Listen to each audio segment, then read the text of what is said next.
Fate quello che diceva. Nomadi e il loro popolo dicono contro. Grazie.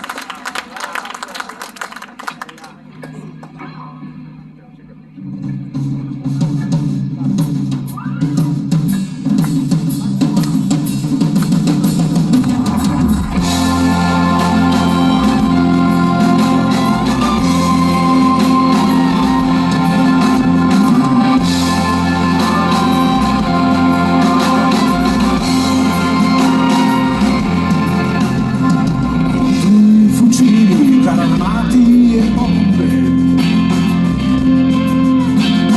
contro le giunte militari e le tombe,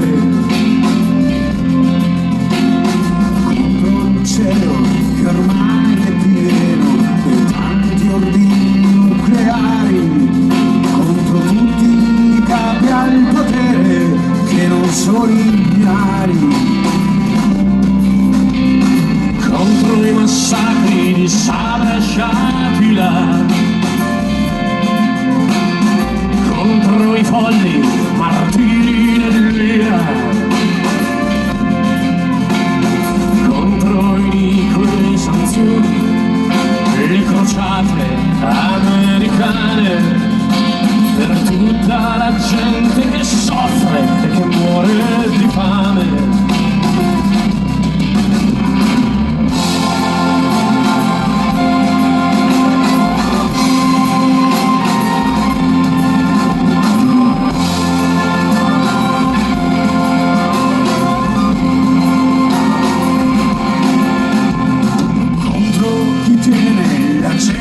Col fuoco,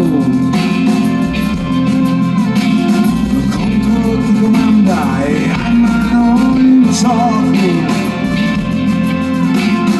contro chi parla di fratellanza, amore e libertà, e poi finanzia guerre e atrocità, contro il razzismo sudafricano, contro la destra del governo israeliano,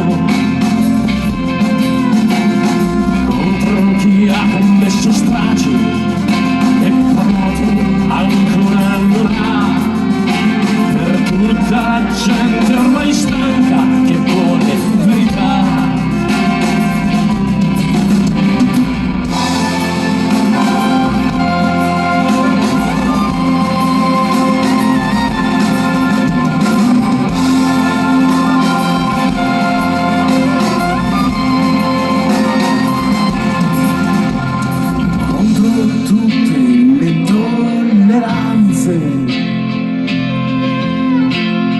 Contro chi soffoca le speranze, contro antichi fondamentalismi e nuovi imperialismi, contro la poca memoria della storia, contro chi fa credere la guerra un dovere, contro chi vuole dominio e potere, contro le medaglie all'onore e alla santità, per tutta la gente che grida